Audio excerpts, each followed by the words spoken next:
Good evening. This is Sonia Armstrong from Councilmember J.H. Banks' office. Hi, how are you? This is Emmanuel with Iris Development, and I see Gian Jordan with Hannah is here as well. Hi, Emmanuel.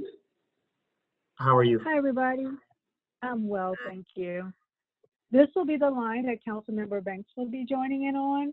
I'll be silent and listen to the meeting, but he will be on this line as well. Okay, just let us know maybe when he arrives in case he's not there right at 6:30. I heard that he might be a little bit late. Right.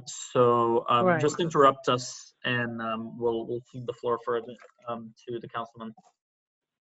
Did you want to give me a number where I can text you and let you know, or? You can just interrupt me. Just stay unmuted and just, wherever we are, just say, hey, just sorry to interrupt, but the councilman is here and we'll just stop. If that works for you. I'll stay unmuted. I'll stay unmuted and he'll just, Buffy just drops in when he drops in. Okay. Is that Sounds all right? good. Okay. All right, thanks. And then I see Owen has joined as well. Hi, Owen.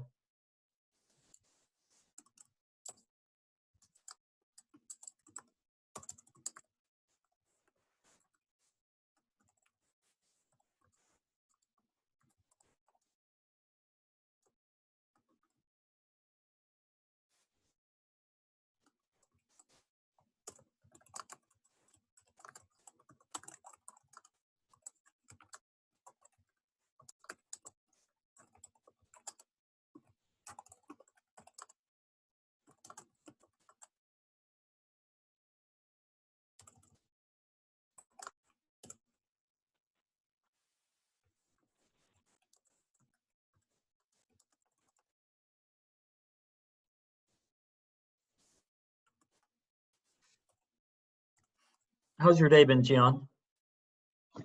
Long. It's still going.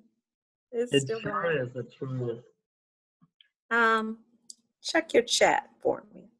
Yep, will do. Okay.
Hi, everybody. This is Emmanuel Gill, and I'm with Iris Development. We're just going to take another couple of minutes to let other people join, and then we'll get started. So thank you, everybody, for joining, a couple of minutes early even, and we'll get started shortly. Thank you.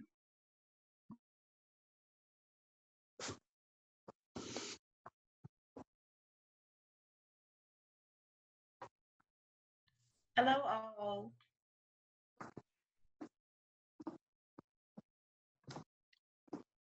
Hey, Leslie. How are you?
Hello, everyone.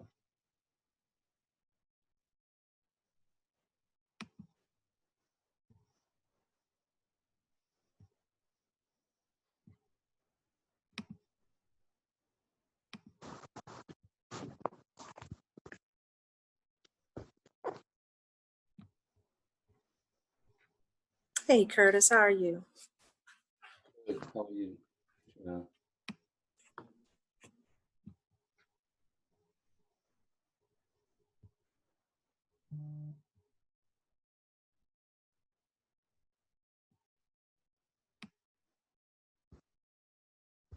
We'll just give people another minute or two to join, and then we'll get started.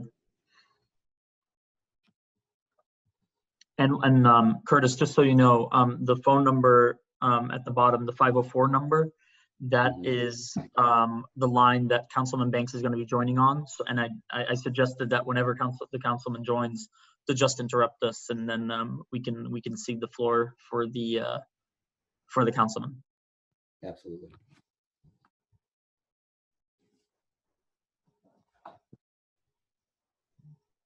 And Emmanuel, if you can allow me to share screen. Will do. Thank you. Hey, Eric, how you doing? What's up, friend? Hey, Leslie, how's it going?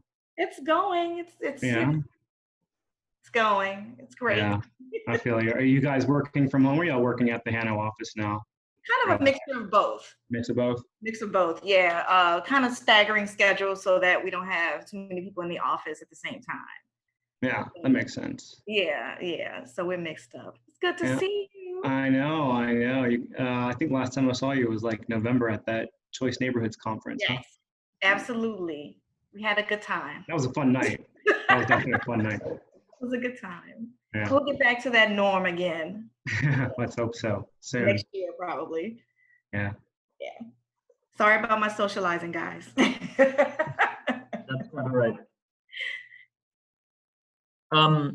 I think we should go ahead and get started, just to respect everybody's time, obviously.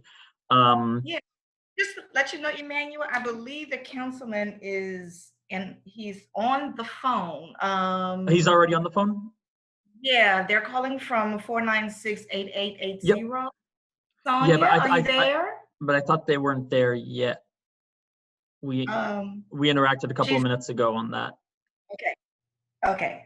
So Okay. I told them to just interrupt just us text whenever me. the councilman is ready. And so in the meantime, Okay. maybe what I'll do is I'll quickly introduce the presenting parties, if you will. Thank you for making the time to join us tonight to talk about 1000 Melpomene Street, which is a site that is owned by the Housing Authority of New Orleans, Hano, which is represented here by a couple of people. For starters, Leslie Thomas, who you've just heard. I think Emily May is here as well on the phone. I think Maria Washington might be here also. And then Gian Jordan is the Director of Development and Modernization. Did I get that quite right? I don't know. Gian, is that right? You did. You got it right. Okay, with the Housing Authority. And so my name is Emmanuel Gillen. I'm a managing partner with Iris Development. My business partners, Wendy Hoffman and Curtis Doucette, are here as well. And so what we might want, we have a little presentation regarding the site to share. We have shared these plans before. We've been we've presented before the Lower Garden Neighborhood Association twice. We've also presented before the Citywide Tenants Association. What we wanted to do is set up a public forum where any stakeholders, regardless of background or involvement or interest in the site, had a chance to weigh in, to give feedback before we move to the next step in the process of this project. So we'll be happy to take as much time as necessary to answer any questions, to address any concerns, and to receive feedback that we may incorporate, of course, as we continue to plan on moving this project forward.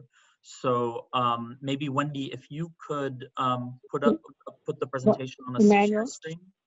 Yeah. Yes. Go ahead. Emmanuel, Yes. Councilmember Banks is on the line. Okay, great. Well, that's perfect timing. Councilman Banks, thank you for joining us today.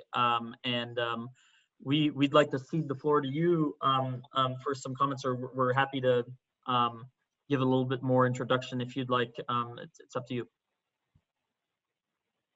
Well, again, I apologize, guys, but I'm only on here for a second. I've got to be on another call, but I did want to voice my support for affordable housing initiatives and for housing initiatives in general. We have a serious problem here in the city where the people that actually make this economy work can no longer be here.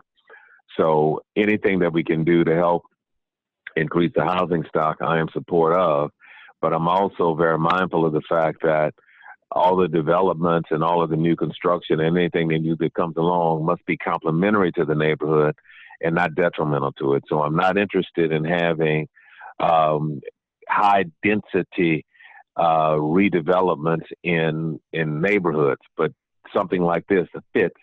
And I think it will certainly end up being a asset that we'll all be proud of. So I just wanted to voice that and voice my view on it. And again, I apologize for not being able to listen to the whole presentation tonight. I've been briefed on it. My staff is on the line, and they are aware of it. So I've got an understanding about what it is and what it's about. And again, just wanted to tell you all hello. And I have not had an opportunity past me yet that I have not asked people whenever I'm speaking to anyone that at this point in our lives, that everybody please wear your mask, wash your hands, social distance, and if you're feeling sick, stay home. This virus is real, and please, we all need to do what we need to do to try to address it. So with that, I'm going to hang up and get onto this other call, and this was scheduled before I got your information, so I apologize, but I got to get to this other. So if you all need me or have any questions, there will be staff members on the phone, and I'll be happy to circle back and do whatever I can to help facilitate. So with that, thank you all and good night. Thank you very much, Councilman. Appreciate it very much.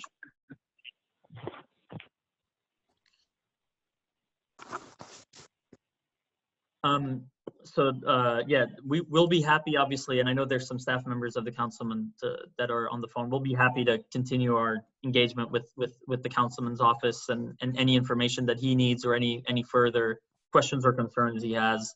We'll be happy, obviously, to talk offline or whichever way that we need to. So with that, I'd like to cede the floor to Curtis Doucette, my business partner, who would like to take us through the presentation of the project in question. And what I would suggest is, if you have questions, to enter them in the Q&A section, and then we'll go through them sequentially. And then in the chat function, not Q&A function, And then, or if you would like to just voice them, we'll certainly make ample time at the end of the presentation. We'll try to keep it fairly short so that we mainly have time to listen to your thoughts and concerns and feedback. So, Curtis, if you want to take it away. Sure thing. Thank you, Emmanuel. And thank you all. Thanks again for having us. This presentation will be a repeat for many of you because we've been having quite a few conversations, but for those who haven't seen it, we're happy to present it to you. And whether you've seen it or not before, we're happy to answer any questions that come along. As Emmanuel mentioned, this is 1001 Melpomene. I believe that's the address, right? 1001 Melpomene at the corner. 1,000. 1,000. 1,000 through 1,018, I think, or something like that. Sorry to be pedantic. It's important to get it right. So thank you. So it's at the corner of Melpomene and Constance. Wendy, if you could take us to the next slide. Sorry, having technical difficulties. There we go. And if I can just very quickly, and sorry, I should have given this background before. So Hano owns a lot of property all over the city. Quite a bit of its housing stock, as you may know, did not really survive Katrina. And this is one such instance in which property that was formerly in service by Hano was demolished after Katrina, significantly after Katrina, as many of you obviously would know, and where we would be rebuilding affordable housing units in partnership with Hano. And the way that came to be is that Hano issued a request for proposal back in 2018 from private developers such as ourselves, and we entered into negotiations to develop these housing units in a ground lease for long-term affordability that would be the land would continue to be owned by Hano, but we as Iris Development would construct, own, and operate the properties with affordability restrictions. And we can get into much more detail about that, but I just wanted to quickly give that context, and I'm sorry to butt in there so quickly, Curtis. Sure thing. So, and I would add to that this site is one of many from that award. A couple further down Tchoupitoulas, and also in the Carrollton Riverbend area. We're doing a combination of home ownership and rental. The bulk, the majority of it all is going to be rental. On this site, however, in particular, there's going to be 6 rental units and 3 home ownership units. What you're seeing right now on the screen is just some views of the neighborhood that I'm sure you're all familiar with. Right there on Melpomene, next to us along Magazine, and just generally the surrounding area that our architects certainly made sure to use for some precedent. And here you have some of the permeable pavers and things of the like that we'll be using, along with, so Iris Development always does development that is sustainable, green development. And so that goes beyond what we do with the home in terms of energy, not just like Energy Star and making sure that utilities will be affordable for our residents, but also to make sure that we're being responsible by our city that we know has a water problem. So we will, on this site, try to avoid over paving. And these are some of the examples of what you might see in terms of landscaping and parking areas along the site. So once again, so this is the site as we get into the details of the plan. As you see the 3 duplex, there's 3 duplexes facing Melpomene Street, and then 3 single family homes for the purpose of home ownership. Of those, I'll touch on those single family homes, even though that's down the road. Right now, we're focusing specifically on the affordable or on the rental side of the project. But here we will be building 1 market rate home and 2 affordable homes. Affordable at 80% of the area median income, but permanently affordable through the use of the land trust model, utilizing the Crescent City Community Land Trust, who is our partner on the home ownership side of the deal. As far as the rental side goes, you have 3 duplex units. 4 of them will be affordable and 2 of them will be market rate units.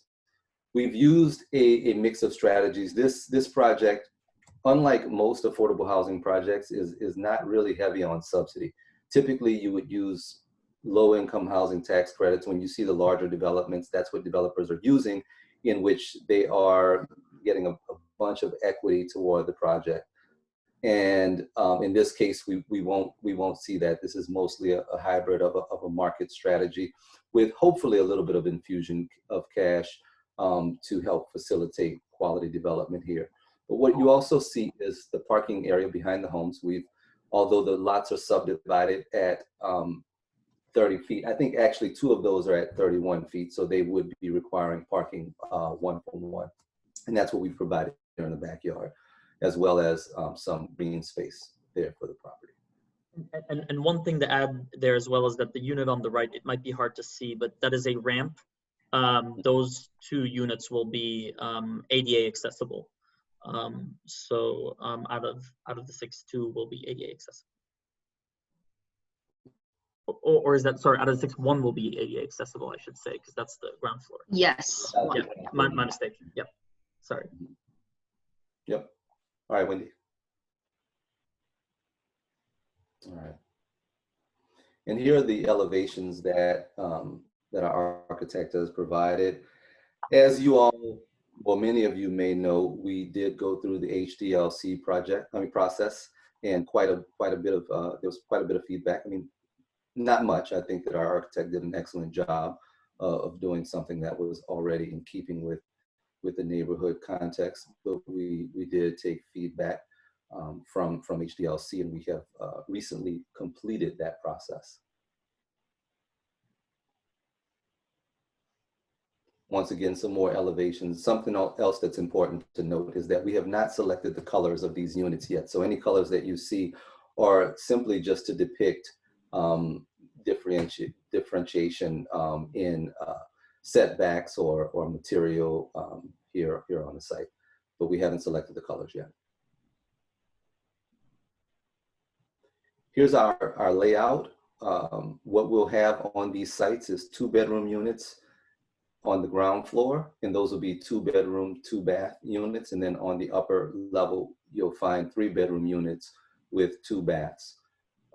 Additionally, you'll find some washer dryer units in each floor. Also, I'd like to point out that based on feedback from some Hanno residents, we have added some storage space relatively recently. And I can't recall actually where that storage space has been added, if you will. I believe that there's some under the stairs. Yeah, and then there's some in the attic. Attic space as well, right? Okay, yeah. And that's the end. So I'll just go back to this view. Yeah. So yeah, so that's the basic layout of the project. We're hoping to start on this project before the end of the year, but there are some logistics that we're working through. So we can't guarantee that we'll start by the end of the year, but it's certainly our hope that we can start building. And one thing to add with respect to the home ownership units, that is very early in the planning stages. We will provide another opportunity at both the public meeting and with the neighborhood association, specifically in advance of a public meeting, to really review those plans and to talk about those in more detail, which is not to say we can't answer any questions about where we are right now, but I just want to make sure that it's clear that the only thing that we're here for is those 3 lots, the rental units, and that's really on the critical path for us to be able to move forward. And that's also where we certainly invite, critique, feedback, questions, etc., of any nature. So with that, I think we'd like to open it up for anybody and everybody to ask those questions. Mm-hmm. And one thing before we do open it up, additionally, as far as the home ownership site, our original plan was to orient all homes facing Melpomene. And for those who were here, we took the recommendation, a really good recommendation from the community here. Our original plan probably would have forced us to remove to 1, 2, or maybe all of those trees. The suggestion was that we change the orientation, and we did a study. We had an arborist come on site to do a study to see how we might be able to keep those trees, and we found a strategy that works. And so that was some valuable feedback from the community there. I already have a few comments in the chat box, so I'm going to start with those. The first comment from Yolita Rausch, and I'm sorry if I'm mispronouncing your name, feel free to correct me, is different color would help to remove the cookie cutter look of the units. Certainly we're planning to use color as a distinguishing feature while respecting obviously the neighborhood context, and that's super important to us that these blend in as much as they can to the existing context. It's a historic neighborhood. So absolutely appreciate that comment, and we agree on the use of color. Deborah Joseph is asking, are both entrances to upstairs and downstairs on the ground floor, so the second floor has stairs to get to the unit? The answer to that is yes. You have to go upstairs to get to the second floor. That's not the case, obviously, for the first floor, and yeah, I think Wendy is pointing it out right now where those stairs are. Yeah, internal stairs. Right.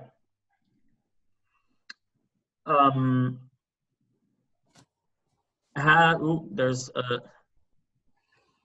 if there are 6 units but only 4 parking spaces, where do the other families park, is a question from Deborah Joseph. We have 6 spaces. It might be a little bit confusing the way that it's shown, but that middle space is also a space. They're just at different levels of brightness on the screen. It's a little bit difficult to see, but so those are 6 spaces, and that is what we plan to provide, all of those off street. 1 second. I think C. Wiggins is asking, what about bike rack locations? Is there any street parking? With respect to bike parking, I believe there is a specific spot for it on the plan, but I actually don't know that by heart. Wendy, Curtis, do you know that offhand? Yeah, so I don't think that we have solidified that plan, but that's certainly feedback that we've taken back along with the storage, and we've talked to the architect about it, but we haven't solidified where it will be, but it is a priority that we fit it on the space. That there is a specific space probably right behind or on the side of the buildings that will be off-street bike parking. That's absolutely something we'll do. I think I missed one from Brandon. Have the developers looked into, are aware of the New Orleans Energy Smart Energy Efficiency incentives that are available for new construction residential buildings? It's not my expertise. I know that we're broadly aware of it, but I don't know with respect to this project where we are in terms of looking at how we would implement it. I don't know if Curtis, Wendy, if we're at a point where we've in the development process where we would have looked at that, but I certainly think that we would be very interested, given that as long-term owners or planning to be long-term owners of this property, it's very much in our interest to be. Emmanuel, I'm sorry, I don't see the question. What is it again? Have the developers looked into or are aware of the New Orleans Energy Smart Energy Efficiency incentives that are available for new construction residential buildings? And I believe, yeah, that's the question. Okay, yeah, and so I'm not sure if that's a reference to some financing options available through the Finance Authority of New Orleans. If so, I think it's a city. I think it's the city council. It's a city council program, I thought, but I mean, I think it's absolutely something we need to look at, but it's something that we haven't gotten to, I think. Yeah, we could talk to our architects further about it, and thanks for bringing it to our attention, and we'll look into that a little more. Oh, and I'm just seeing that Brandon, who asked the question, also shared a link to the program. So thank you for that feedback, Brandon. We'll make sure to take a closer look at that and make sure that we're, to the extent that we're able to and eligible, that we take advantage. Mm-hmm. Okay, sorry. I am going to go back up and see what questions I missed. 1 second. from Jessica Walker, who I believe is the president of the Lower Garden Neighborhood Association. And I'm sorry if I'm mislabeling you, Jessica. Please correct me if I'm wrong. She says, thank you for previously representing to the LGDA twice. It looks like you have made some additional changes even from our last meeting. We appreciate it. So thank you for that comment, Jessica. Can you address the density bonus waiver on the one lot? Okay, so we don't actually have a density bonus waiver per se, but if you go back to the, can you go back to the site plan, Wendy? So the way that this works is, if you look at these three lots, two of the lots are significantly longer than this third lot. And what that means is that we are a few hundred feet of lot size short on the lot on the left to be able to build a duplex within the standard zoning regulations. And we have requested a variance for that. On the two long lots, we are significantly over that minimum square footage. So what we are requesting is to be able to build a duplex on this lot, which is right around 3,000 square feet, I believe, whereas I believe the minimum necessary is either 34 or 3,600. I want to say 3,600. Yeah. Yeah, Minimum is exactly. 36, yeah. And I don't know if that answers the question, Jessica. We have made that application for that variance, yeah, thanks for drawing attention to it. Yeah, yeah. Um, I would also add about that variance. I mean, we could have taken up a little bit more width on the lot, but then it would have taken away some space, encroached on the home ownership backyard opportunity. So we thought it would be best to do the variance for that small difference. mhm. A question from DeMarco Robertson. Do all first floor units have a back porch / deck? What is required in ADA unit? Is there only one entrance / exit? Do you want to go to the floor plan for that? Is this the floor plan for the ADA unit? Does it materially differ? It's something that maybe our architect Mawako Hattori, who's on the phone, who's on the line as well, can speak to with respect to entrances and exits in ADA units. But as I understand, they're not different from other units. It has more to do with turning radius and widths and things like that, and obviously the ramp access so that there's no steps involved. Is that correct, Mawako? It's Morocco on the line. Yeah, she's here. Sorry, I was on mute. Yeah, so the plan we are showing right now, it's not the ADA unit. Mhm. So the ADA unit will have a ramp coming through our living room area. Mm-hmm. But so there's no additional entrance exit required in an ADA unit. Is that correct? It's really, you know, this is a little bit different to ADA unit. So it's called the Hano Visitation ADA Right. unit to the ADA guidelines. So it's more like they're looking for visitation. And so their requirement is we want to make sure 36-inch wide door, but not typical ADA accessible unit. Got it. Yeah, and so we should probably specify that it is a unit for residents with mobility impairments as opposed to ADA specifically. ADA. Yeah. And then was there a second part? Yes. So those units do have back porches. Yes. The next question here from C. Wiggins is there any play areas also? Where is the trash can location and or dumpster? If you want to go back to the site plan for that one, or I don't know if the site plan doesn't really show that specifically. In terms of play area, I mean, the backyard is really the only space that we have to work with here, but it's a pretty significant space. And so with 6 units and the limitations and constraints that come with building affordable housing, you know, the backyard is really where we would concentrate the ability for, you know, anything from recreation to children playing and that type of thing. So we do have a significant amount of space there for that to happen. the trash area, Mawako, can you pinpoint where exactly the trash would be? I believe it's on the sides of the buildings, but I'm not sure. I don't know that by heart. I can take Yes. it. Go ahead. Go ahead, Yeah, I mean, Curtis. so because these are smaller units, there won't be a dumpster. These will just have the city trash cans. And so, and this is where I guess Mawako can come in. As far as I know, I don't think that there's any designated places for the trash cans. I would assume that they would go toward the back of the house when it's not trash day, but certainly somewhere behind the fence. Right. So I think we can look at, typical, city trash can size and locate that. Yep. Okay. We can indicate it in the drawings Yeah. if it's more clear. And then something, But it's probably along the I'm house. sorry, Wendy. No, that's all. I'm just saying it's most likely going to be along the house behind the gate, like you said. And then also, I'd just like to touch on, as far as that question goes, this is one of the small sites. We have several sites that are larger.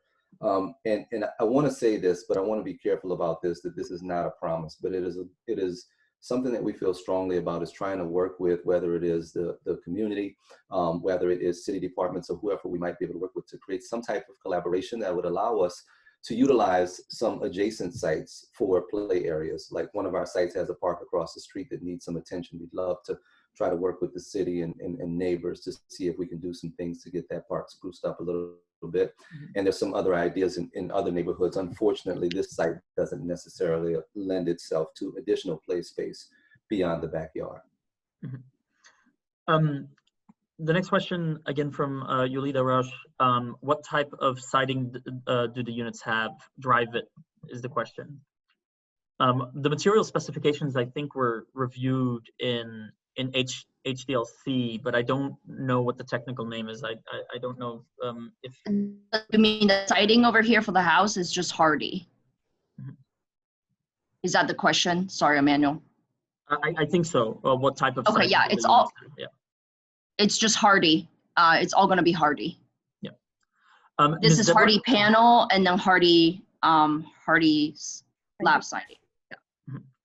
Ms. Deborah Joseph is asking to show the closet space again. Closet space. Let's see. Let's go to the plan. So these are the closets where I'm hovering over right now. And this one as well for the master.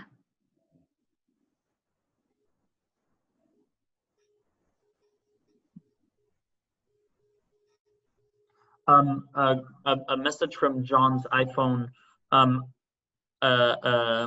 Well, actually, first a message from Brandon. Please contact me with questions about the Energy Smart program. And yes, saying that it is a City Council program. Thank you for that information. We'll make sure to follow up with you, Brandon. Appreciate you bringing that to our attention. From John's iPhone, idea of timeline on owner occupied. Concerned with the massive building across the street, if you will be able to attract tenants. The other developers are offering health club, etc.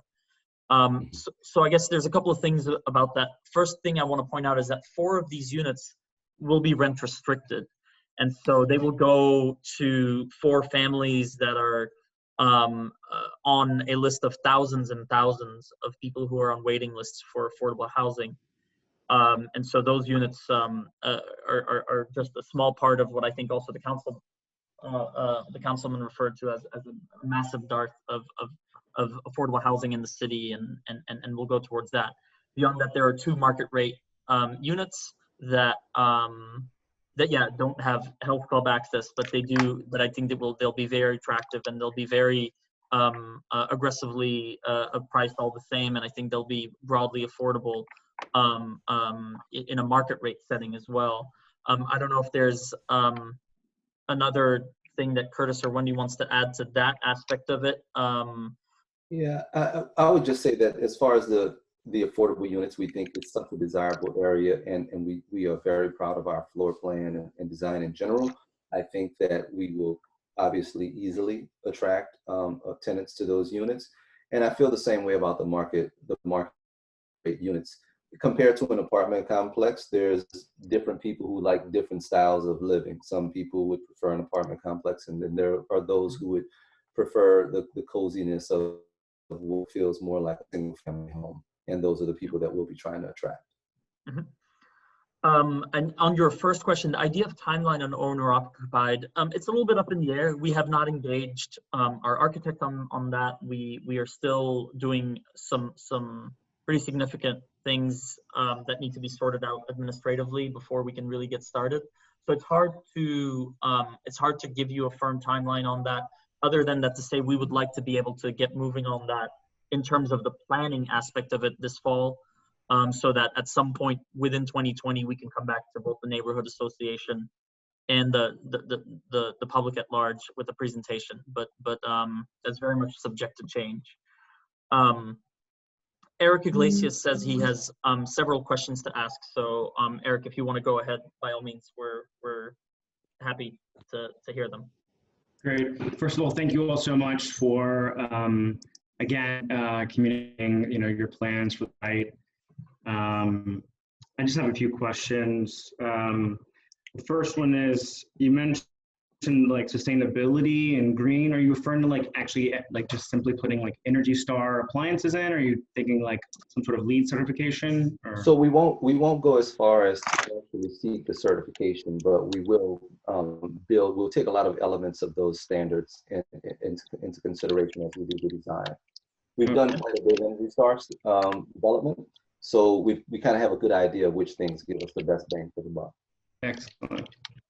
And then just in terms of the affordability levels, are you using RHFs or PBVs or PBRAs, all of the above? PB, project-based vouchers on the 8% units, yeah. Okay. And are the PBVs, are those going to be primarily the 3 bedrooms or the 2 bedrooms, or a mix? It's going to be a mix. And mix. We try to do a proportional mix of everything that we provide. Okay, and will those all be primarily like in the same buildings, or for instance, for like the 2 market rate units, are you gonna have a market rate unit in building as a unit that has a PBV? No distinction. We're providing the same quality to everybody. No, I understand that, but in terms of like with the PBV, it is sort of attached to a specific unit, right? Yeah. Well, yeah. So I think that, and I'll step aside certainly for Hannah on this one, but it's always been my understanding that regardless of what unit comes available, because we have a mandate basically to make sure that of all the units we provide, 70% of them will be provided to voucher holders, right? And so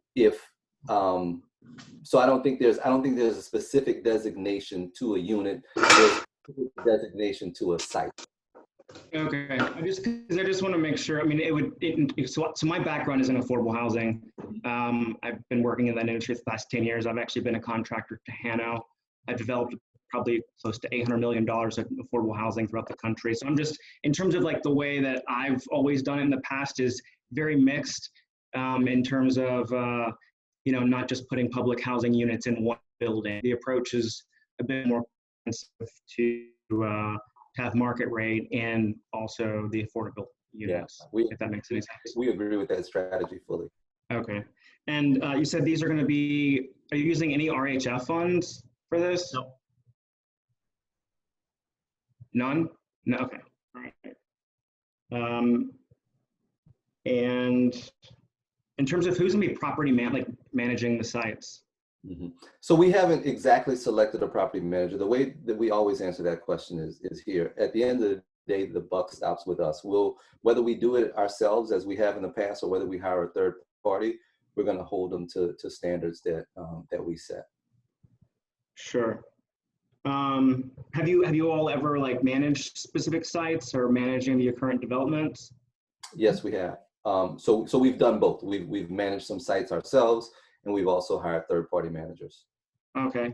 For these sites, then just in the event you all do opt to like self-manage these sites, would you be open to disclosing some of your previous REACT scores? Well, we haven't had any, because that would be like based on HUD funding, and we haven't had any HUD finance projects.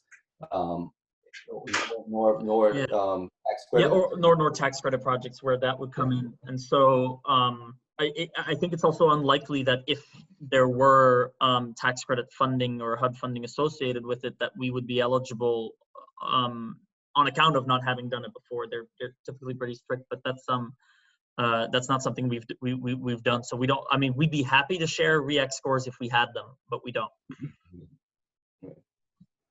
Emily, is that correct?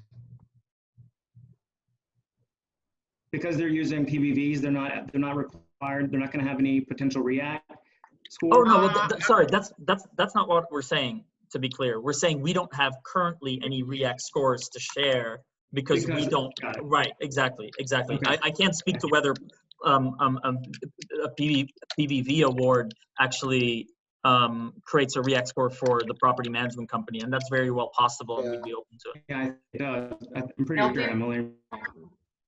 They'll be required to follow everything per their AHAP. Correct. Okay, and Okay.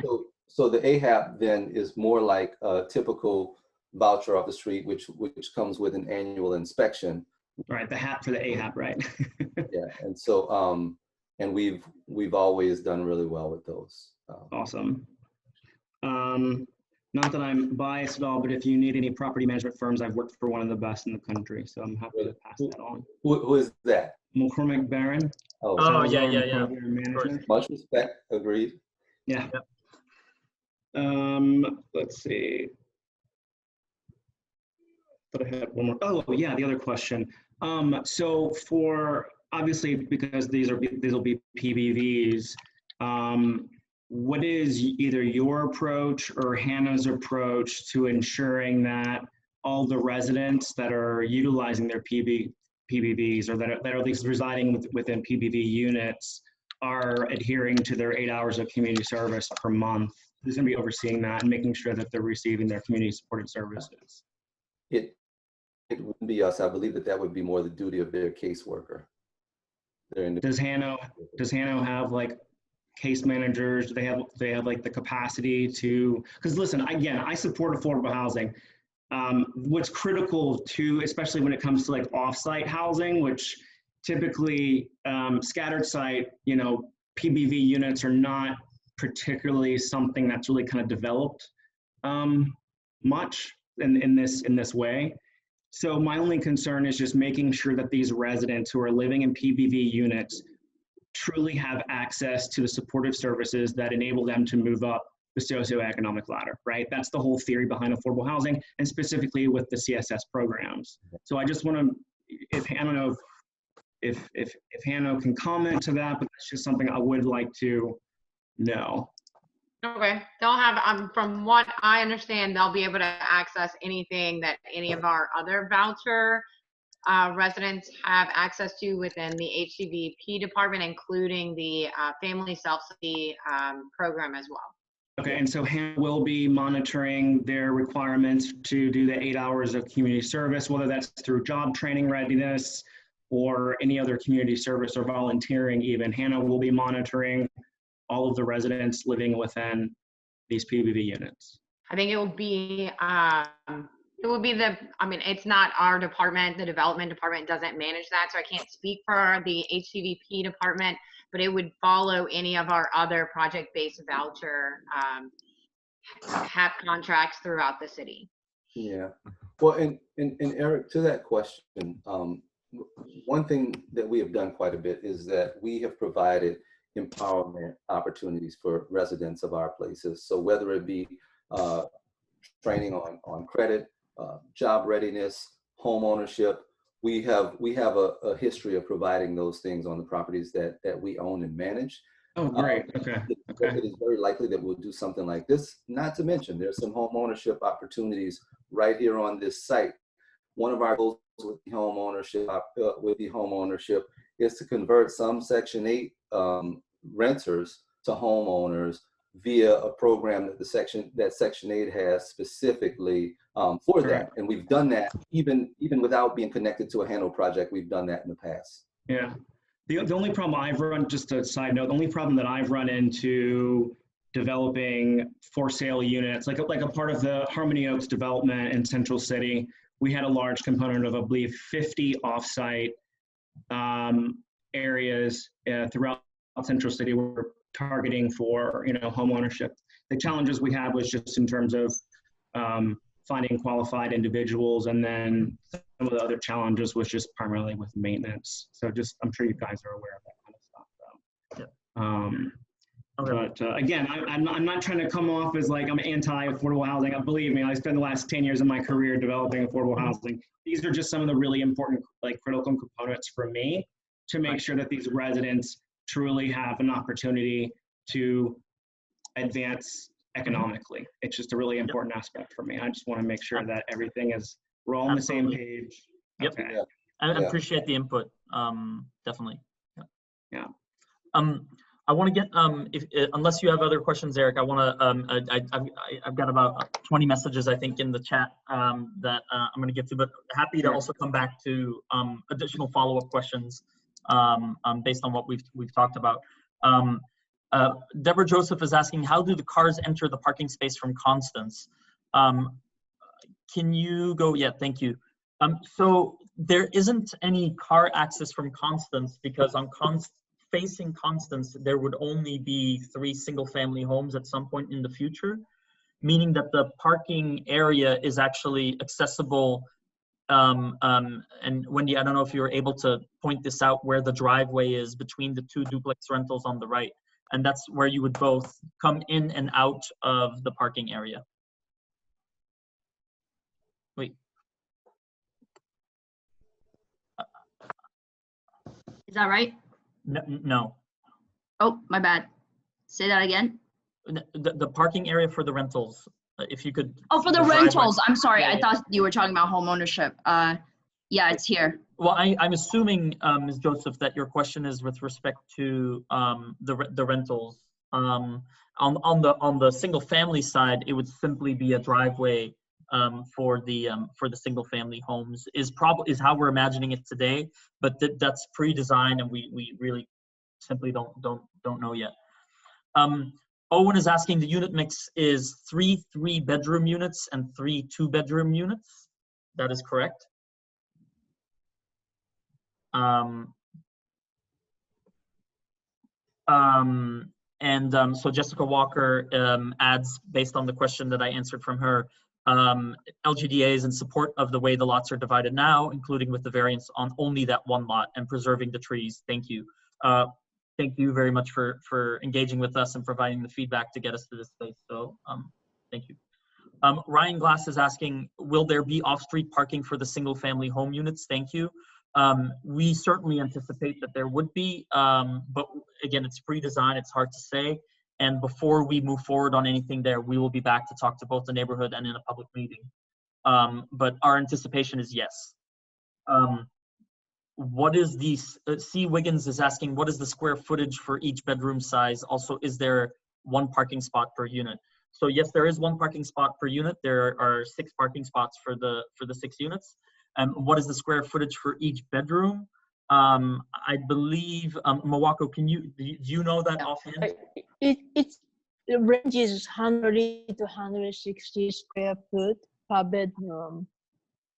So master bedroom is close to 160, and the standard bedroom is close to 130 square foot. Yeah. Okay. And just in case the question is for those types of units, a 2-bedroom unit is 950 square feet, unless that went up a little bit recently, Mawako, and 11 feet. Right, that's correct. The next question is the facade for the units approved by HDLC? Seems like there should be an architectural feature that separates the roof from the facade, as is indicative of in the architecture in our neighborhood. Mawako, do you want to speak a little bit about the HDLC process? Right, HDLC, before even we went to ARC, we've been working with Executive Director Elliot and Anna, who is responsible for Lower Garden District. We had many meetings, and the result is what you're seeing right now. So yeah, we have a concept approval from ARC, HDLC, ARC, but also HDLC commissions. Okay, thank you very much. Are you planting any trees on the city green sidewalk? Thank you. As of right now, I think we have native landscaping, which we pointed out, I think, in the second slide of the design. Wendy, if you want to go back up to that. Yeah, and it's also in our rendering right now where I'm hovering over the Right. native plants right here on the And so, street. and so the trees that are currently there, we're also maintaining, but there's no current plan to add to that.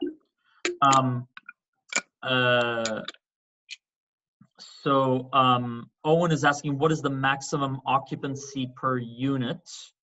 I'll speak to that one, Emmanuel. Sure. Generally, the rule is no more than 2 people per bedroom. So you'll find that in a 2-bedroom, the max is 4 people. In a 3-bedroom, the max is 6 people. As someone who's been doing it for a long time, it's not very often that you see people maxing it out, though. And let's see if I've missed anything here. I thought there were more. Got through quite a few. If I've missed anybody, and I apologize if I have, because there was a lot of messages coming in a short amount of time. If you wouldn't mind just putting it in the chat again, or just speaking up directly in the meeting, you're more than welcome to.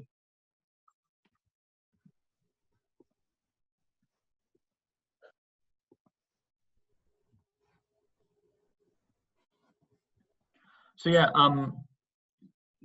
moving forward, our plan would be to advance these drawings through the permitting process based on the subdivision application that has gone in. The time frame for that is a little bit hard to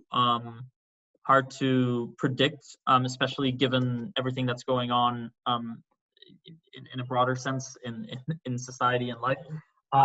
But our hope would be, as Curtis mentioned earlier, to try to get started on these within 2020.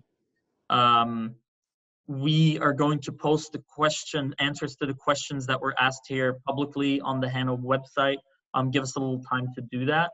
We are happy to take any questions that you come up with after this meeting. We're happy to keep engaging, to answer any questions, to keep communication lines open. We're very transparent, or we like to think we're very transparent. With that, if there's no other questions, I think we got some feedback here that's been very helpful. We've got a couple of things to look into. If there's no other questions, I just want to thank you all for joining today. I don't know if there's anything from the Hano side, or I do see that maybe a message came in. Is Hano developing other scattered sites in the neighborhood, specifically 1423 Constance? I'm going to ask Hano to address that, because if they are, we're not involved.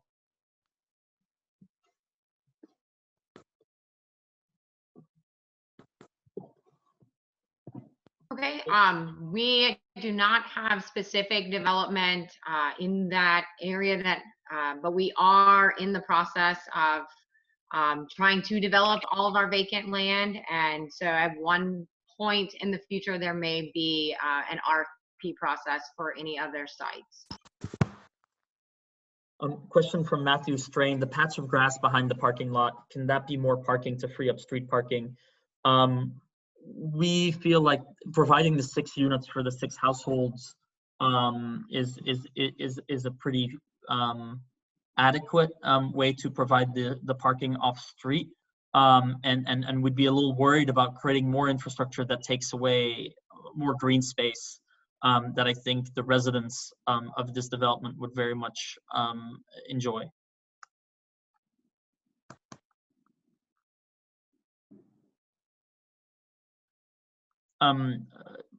Other questions? One more, actually.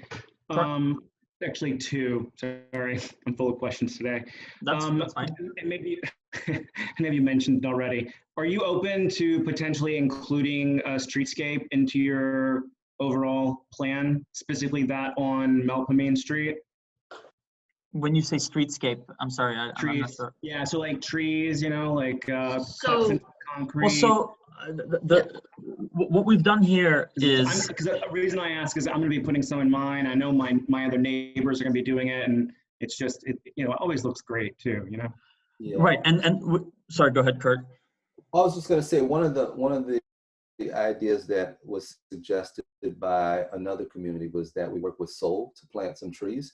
And we haven't reached out to them yet, but we certainly intend to do so for all of the sites. So if we find that it fits something that won't be overgrown in that space, if it's something that fits, then we certainly would be open to doing it.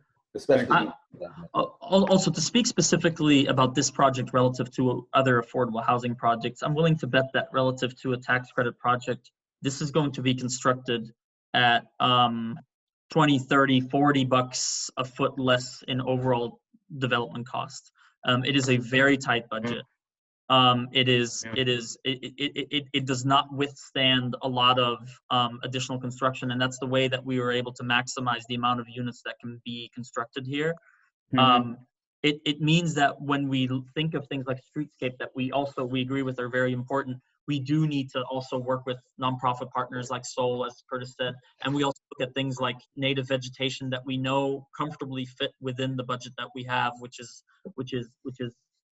very much at capacity. Sure. And just so you know, and Emily or whoever may also knows that Hanno, Department of Parks and Parkways also does like a really great sale. And I'm sure you all as a city agency, as Hanno, can perhaps get some trees. And just to add, sorry, Eric, to cut you off, just to add, we're also talking to Groundwork NOLA, if you're familiar with them, to Is do it a like social enterprise or? I believe so. I'm not sure, but it's I believe so. It's just teach people skills on maintaining lots and planting rain gardens. So we're in talks with them on this site to do maybe a rain garden. And again, it's all in the talks, but native plants is what we're thinking right now, and some type of water retention. Okay, cool. And then just as a really side conversation, would Hanno or Iris be open? Technically, I guess it would have to be Hanno, be open to potentially selling a portion of this lot separately? We don't normally sell property, but I mean, anybody can ask anybody anything. Yeah. So, but yeah, you can contact me and. I think I just so, yeah. Mm-hmm. Okay. Because I know you have to, what's the process where you have to like decommission a parcel, like not the 58, the part 58, but the disposition process. The disposition, yeah. For the housing authority to, and so we'll be disposing of this property, the rental side for a long-term ground lease to Iris. Okay, that's you're doing a 99-year ground lease? Mm-hmm. Okay. Next question from Emily Nix. So potentially 6 people in one unit would have 1 parking space. Not quite. So I believe the way that this works is that vouchers are issued specific to households, but that's something that I would defer to Hanno on. So it wouldn't be necessarily 6, or it just wouldn't be 6 adults with 6 vehicles. And certainly in our experience, where we work a lot in affordable housing, we work a lot with the demographics that we'd be serving here. We think it's very unlikely that we would see multiple vehicles per household. I don't know if there's something to add to that for Curtis or Wendy. No, I mean, I guess conceivably it's possible, sure, but I can't recall that I've seen that where we have 6 individuals in a 3-bedroom apartment, each of them having a car. It's kind of overkill. Yep. If I can just comment, sometimes they're, not just because they're not on the lease doesn't necessarily mean that they're not going to be living in the unit. So at times you can have more than 6 people, living in those units. But that's a property management challenge that we have faced and that we really deal with we don't really tolerate that. People residing in the unit have to be on the lease, and that's something that we enforce very strictly. Yeah, and the challenge with managing off-site units is that you don't have like a management company on site to make sure that that's, actually not happening. That's just kind of why, again, I'm not like dismissing your development, but I mean, in terms of like high density scattered site developments are just no longer really a big practice anymore because of that primary reason, and among others. Well, yeah. Sorry, go ahead, Curtis. I was just going to say, we cut our teeth managing scattered sites. So it's something we feel pretty comfortable about. Haven't had that problem, and don't expect to have it in the future. From Julie Simpson, would you be open to neighbors contributing streets for streetscape? Certainly, we're not saying no to anything, but what I would suggest is two things. Let us first engage with some of the organizations that have been mentioned on the call, primarily Soul, and see what's possible and what isn't. The second thing I would say is it's not so much the cost of a tree itself that is an issue. It's the cost of the planning and the execution of the planting and all of that, which we're not saying we're opposed to. Let us look into it, and we certainly share the goal that we want to create as much green space as possible, both in front of and the units and in the backyards. And I think Yolita is echoing the same thing. This section of Malcolm has no trees, therefore it is important to look into it. And yes, we absolutely will, Yolita. Eric, I see a note saying management of landscape. Yeah, I was just saying that that's probably one of the reasons why you all are careful about what you plan, is because, again, managing scattered site units can be difficult, especially when it comes to trees. Yep, no, absolutely. From DeMarco Robertson, Soul plants local trees. The only problem is making sure someone is watering them. I think that's along the same lines. It's a property management question. We are pretty experienced with managing scatter site property in New Orleans, and so we're aware of that, and that's why we're also trying to be very mindful of how we look at this and what we do. But the point is well taken, and we're certainly committed to providing the green space wherever we can.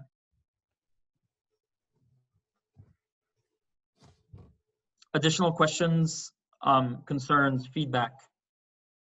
Yeah, one more comment. Whenever you do plant any trees, like in the public right of way, specifically that in the sidewalk, you have to go through a process.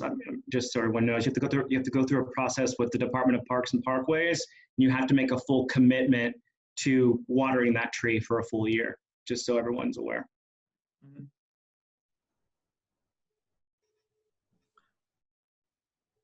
C. Wiggins is asking, you said home ownership is down the line, how long out? So we're still working out some administrative questions around that, and so we hope to be in the planning and designing phase of that at some point in 2020. We hope to be back in front of the neighborhood and in front of the and to hold a public meeting like this on them at some point this year, but that's very much subject to change. It's not immediate, it's not imminent, but we would like to get started on moving that forward shortly, pending the resolution of some administrative questions around the model.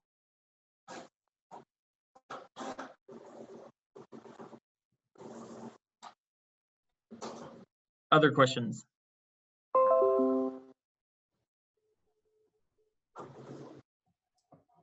Okay. Well, again, want to thank everybody for taking the time today. We'll make sure that all the Q&A is addressed in writing as well, and give us a couple of days to get that turned around and put on the HANO website. In the meantime, we're not, as I said, we've got a couple of things to look into. We remain available for any questions, concerns. Feel free to contact us. And once again, yeah, thank you for your attendance, and thank you for supporting also affordable housing development in this high opportunity neighborhood. It's very important to our mission. It's very important to HANO, obviously, and we're glad to see that from that perspective, I think this development has been supported strongly by the neighbors, and that's been very heartening for us. It's very refreshing. Thank you very much, everybody, and have a pleasant evening. Good night. Thank you. Bye-bye.